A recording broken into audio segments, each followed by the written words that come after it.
साल 1670। काशी नगरी की सुबह सूरज की पहली किरण से नहीं बल्कि चीखों से जागती थी।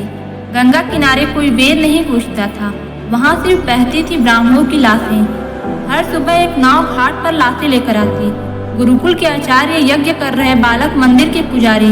गंगा की लहरें अब सफेद नहीं लाल हो गई थी। बाबर से लेकर अकबर तक कभी तकरार थी, कभी समझौता, कभी तानाशाही तो कभी नीति।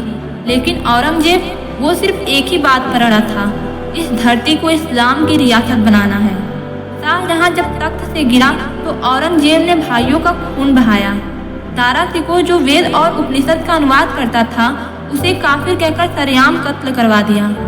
औरंगजेब की नज़र सबसे पहले उन पर गई जो सनातन को जीवित रखते थे, यानी ब्राह्मण। उन्होंने फरमान निकाला, ब्राह्मणों को या तो इस्लाम कबूल करना होगा या जिंदगी छोड़नी होगी। भारत के सभी मंदिर तोड़े गए। एक पूरी रणनीति बनी, सरकारी लिस्टें तैयार हुई। हर क्षेत्र के प्रमुख मंदिरों, ब्राह्मणों, गुरुकुल के नाम नोट किए गए। काशी से लेकर कांचीपुरम तक, मथुरा से लेकर उज्जैन तक, हर दिन छापे, हर दिन कत्लेआम। इतिहासकार सैयद मोहम्मद कासिम की किताब मासिर-ए-आलमगीरी से पता चलता है कि हर रोज हजारों मंदिर गिराए जाते थे और हजारों ब्राह्मणों को मौत के घाट उतारा जाता था। यह सिर्फ आंकड़े नहीं, हर अंक के पीछे एक जीवन था, एक परिवार, एक संस्कृति। 10,000 प्रतिदिन का अर्थ है हर घंटे 400 ब्राह्मण, हर मिनट लगभग 7 की हत्या। यह कोई तात्कालिक घटना नहीं थी, ये सालों चला अभियान था। उत्तर काशी का गुरुकुल, वहाँ 80 ब्राह्मण परिवार थे। हर शाम गंगा किनारे यज्ञ होता था। औरंगजेब की सेना ने पूरे गांव को घेर लिया।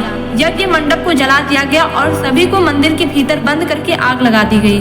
बुंदेलखंड का वह पुजारी, उसका दोष क्या था कि उसने वेद पाठ जारी रखा। उसके दोनों हाथ काट दिए गए, मगर वो जुबान से मंत्र पढ़ता रहा। तब जाकर गला रेत दिया गया।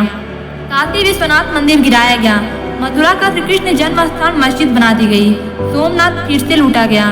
केदारनाथ बंद करा दिया गया। उसके स्थान पर मस्जिदें बनाई गई। वेद की ध्वनि का मुंह बंद करवा दिया गया। जब कश्मीर से ब्राह्मण दिल्ली भागे तो वे सीधे गुरु तेग बहादुर के पास पहुंचे। उनके सामने ब्राह्मणों ने सिर झुकाया और कहा, धर्म की रक्षा कीजिए। गुरुजी ने बिना एक पल गवाए कहा, अगर मेरे मरने से इनका धर्म बचता है तो मेरा शीश कटने को तैयार है।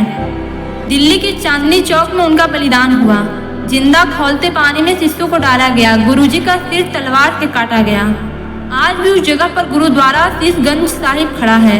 जहां औरंगजेब जुल्म कर रहा था, वहां कहीं दूर शिवाजी तलवार निकाल रहे थे। शिवाजी ने एक एक मंदिर की रक्षा की, हर ब्राह्मण को संरक्षण दिया। औरंगजेब के गढ़ों पर हमला किया। मराठों की वीरता ने औरंगजेब को पागल कर दिया।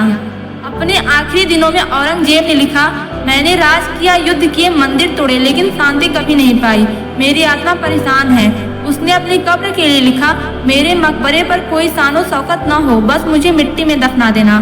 10,000 ब्राह्मण हर दिन मरे, लेकिन भारत आज भी सनातन है। उनका बलिदान, उनकी जिद, उनकी वेद पाठ की अंतिम आवाज आज भी हवाओं में गूंजती है।